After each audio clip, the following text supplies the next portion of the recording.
All done. The men's 2025 Volleyball Nations League group stage is officially over. We now know every single team that made it to the playoffs, the ones heading to Ningbo, China at the end of July to keep fighting for medals in this top-tier commercial tournament. And now it's time to talk about the final week of the group stage. What a week it was, full of thrilling, dramatic matches, tons of plot twists and all kinds of playoff scenarios that kept us on edge. Honestly, this might have been the best season yet in terms of how tight the standings were. Right up until the very last day, most teams still had a chance, and that's what makes it awesome. Yeah, some of the big-name stars didn't play, but like I've said before, that's not a deal breaker. And this week just proved it again, even superstars can't guarantee you results. That's exactly what I want to highlight now. So here's a quick recap of the final week of the group stage. Key players, playoff picture and everything in between. Let's dive in. Let's start with the standings. Brazil surprisingly finished first in the group stage. Surprising only if you go by the pre-tournament predictions, but during the tournament they looked confident and absolutely earned their spot at the top. One thing I want to point out, 6 teams finished with the same number of wins, and it's wins that mattered most. That tells you just how intense the fight for that crucial 7th spot was, the last playoff ticket, since China already had a guaranteed place in the finals as the host nation. So after 3 weeks of play, here's what we've got. The Netherlands are out, they won't be in VNL 2026 at least, while in the playoffs it'll be Italy versus Cuba and Brazil versus China on July 30th. Then on July 31st it's France versus Slovenia and Japan versus Poland battling it out for a place in the semifinals. We'll get back to those matchups later. First, let's wrap up the week. Let's start with the Netherlands, who are done with this year's VNL. Without Nimir, they didn't really have a shot, and let's be honest, even with Abdelaziz, the Dutch probably wouldn't have made the playoffs. It would have just been another marathon for the opposite hitter, where he'd rack up some top individual stats. But still, I didn't expect the Netherlands to finish 18th in the standings after 3 weeks. They actually looked okay at the start, even had 4 tiebreaks. Problem is, they lost all of them, including the crucial one against China, a direct rival. So yeah, no VNL for them next season.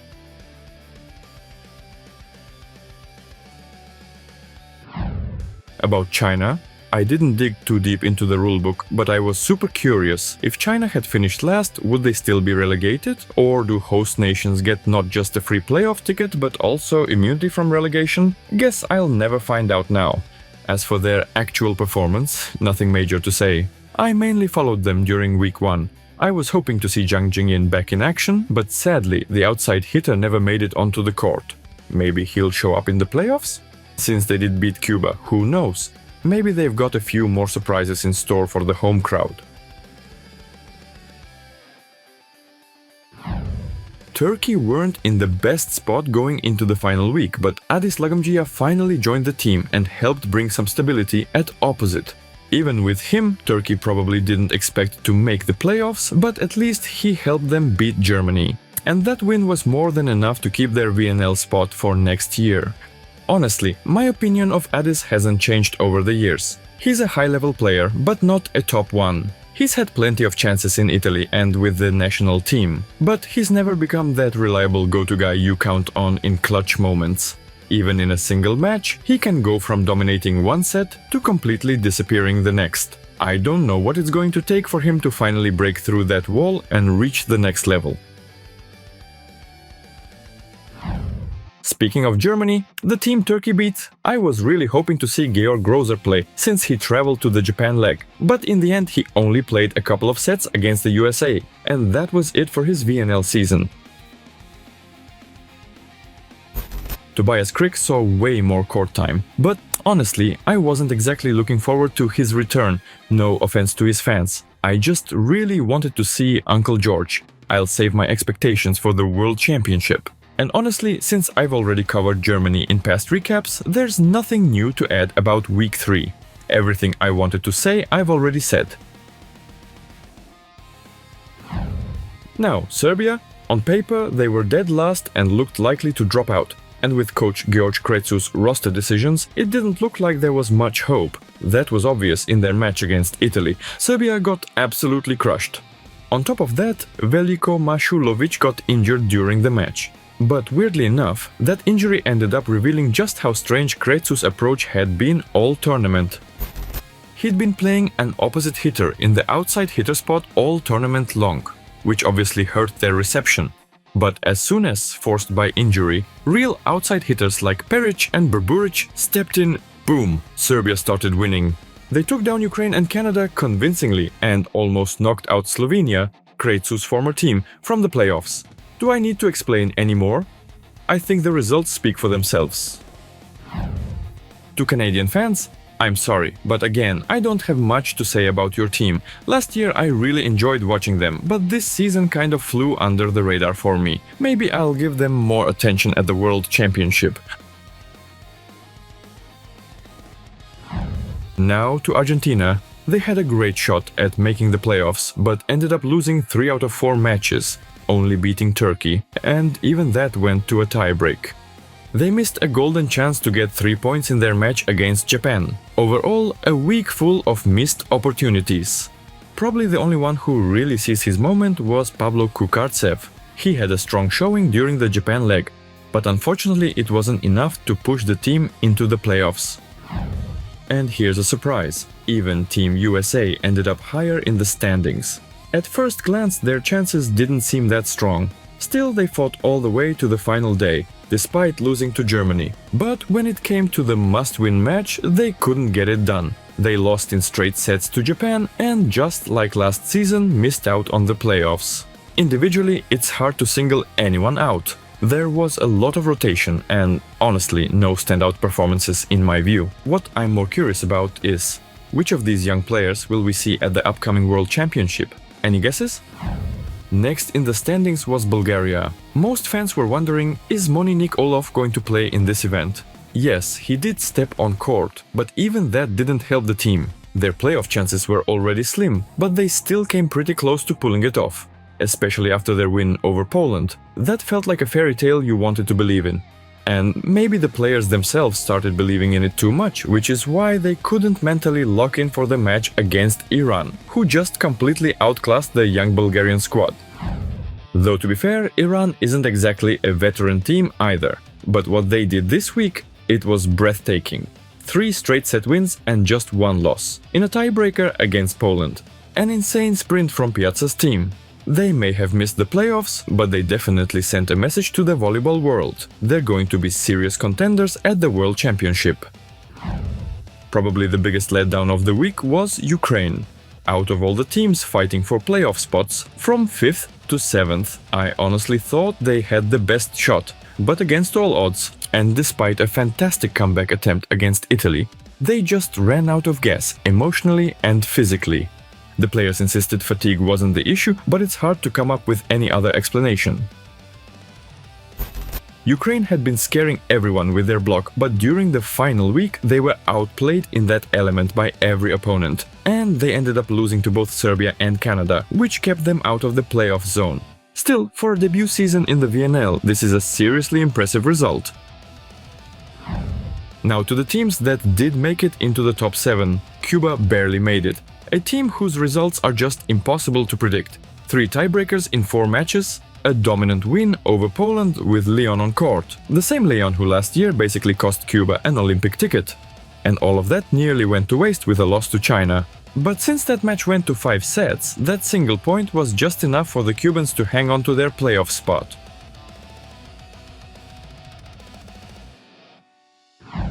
Slovenia were the last ones to clinch a spot, and they did it in style. In full movie script fashion, they saved match point in the 5th set of a must-win match against Serbia. Statistically, Iran were better in almost every category, but lucky for Slovenia, the only number that truly matters is wins. And in that column, they were ahead of 12 other teams.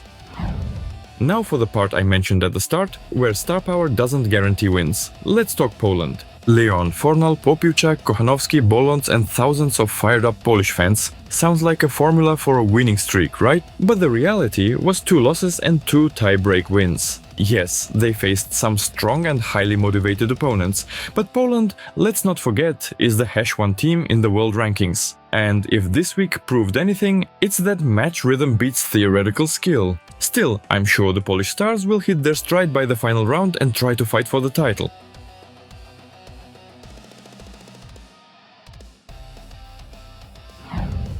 Speaking of match rhythm, let's talk about Japan. Yuki Ishikawa and Ran Takahashi rejoined the national team, but the lack of recent game time clearly took a toll on the captain. He injured his shoulder and had to sit out the match against Brazil, Japan's only loss on home soil. According to his interview, it's not a serious injury, and he should be good to go for the finals. Ran Takahashi looked solid. Laurent Tilly has players who are excellent in reception and others who shine in attack. But Ran brings both, which gives the French coach more tactical flexibility. There's also been a boost in the middle, thanks to the return of Taishi Onodera. The Japanese middle blocker was sharp in attack and productive at the net. Let's see what kind of volleyball Japan can show as they try to take another historic step forward in the VNL. Let's not forget, last year during their golden run, Japan stumbled against France, who will be title contenders once again. They had a nearly perfect week, but Poland soured the ending by beating them in their final group stage match. More and more Olympic squad players are getting game time now, so they could also hit their peak in the knockout rounds. For reference, Luati and Chinenieze were on the roster during the last leg, but barely saw the court. I really hope Zhenya Grebennikov is fully healed up. That guy is pure magic, a joy to watch in any match. Really want to see him in action in China. Not sure if we'll see Jean Patry in the finals, but Théophore absolutely has to be there. The opposite keeps getting stronger with each leg. At this rate, even if Petri shows up, it's unlikely he'll be the starter. He's been out of competition for a while now. Two teams managed to win all 4 of their matches this past week. One of them was Italy, but unlike Brazil, they dropped some points, specifically in their match against Ukraine. The Georgi kept experimenting with different lineups again. This time, he gave Romano a rest and tested Ryklitsky and Bovolenta under pressure. Since they won every match, you could say they got the job done. And finally, the group stage champs, incredible Brazil. 12 points out of a possible 12 during the Japan leg. Their only loss in the entire group stage came against Cuba, and that was way back in week 1. They've got flair, depth, consistency. I have no reason to say they're not the tournament favorites. The only question now is, who will Bernardino pick as his starting outside hitter duo? Both Onorato and Bergman were excellent throughout the tournament, plus Riccardo Lucarelli is back in the mix, and Arthur Bento had a fantastic match against Germany. Tough decisions ahead. So here's how the playoff bracket shapes up. On July 30th in Ningbo, Italy will take on Cuba, followed by Brazil versus China. Then on July 31st, France will face Slovenia and Japan will play Poland for a spot in the semi-finals. Let's take a closer look at these matchups now. Italy and Cuba will open the quarterfinal stage. Unlike last season, the Italians brought their full-strength squad this time, which means they're going all in for that gold medal. The one they've never won before. In fact, Italy has never medaled at the Nations League, even though they've hosted the final round twice. But with seasoned tournament warriors and a relatively light schedule, they're capable of taking down anyone. Then again, Cuba is that team. The kind that can beat absolutely anyone on a good day and lose to anyone on a bad one. Still, I feel like Italy's solid blocking and strong reception, both technically and tactically, are exactly the kind of things Cuba tends to struggle against. So the reigning world champs look like the favorites here. Unfortunately, the two teams haven't faced each other this season, so we don't really have much head-to-head material to work with. Brazil looks like a much more obvious favorite in their matchup against China. Sure, China will be riding the emotional wave of the home crowd, but they'll need to pull off something close to a miracle to win. Even if one of Brazil's starters is off their game, there's a top-quality backup waiting to step in at every position. So there aren't many realistic scenarios where China comes out on top.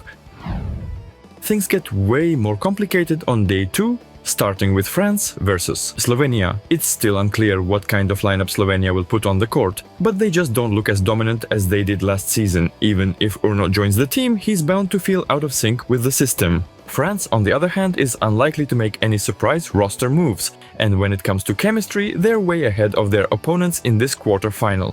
Last year, Stern was in insane form, and right now, Slovenia doesn't have a similar trump card. So the Olympic champs look like the stronger side here. Still, I think we're in for a firecracker of a match, just like in the group stage, even though that one ended in a clean sweep for France. And finally, Japan versus Poland. Honestly, this is the toughest one to predict. After week 3, there are more questions than answers. No one really knows what shape the stars of either team are in going into this. But one thing's for sure, it's going to be a fiery match. You could look back at their group stage clash, where Poland pulled off that incredible comeback. But the lineups were totally different back then, so it's hard to draw any solid conclusions. Still, if I had to pick, I'd give a slight edge to Poland, purely based on history. If I'm not mistaken, Japan hasn't beaten Poland in an official match since 2009. That's a pretty staggering streak, right? So yeah, it's a bit late, but this little recap is finally done and I really hope you enjoyed it. Be sure to support the video with a like, comment or share. And of course, drop your predictions for the quarterfinals and the rest of the tournament. I want to hear what you think. I'll do my best to put together a playoff recap once it's all said and done. As always, this was Nick with you. Love what you do and you'll definitely succeed. See you soon. Cheers!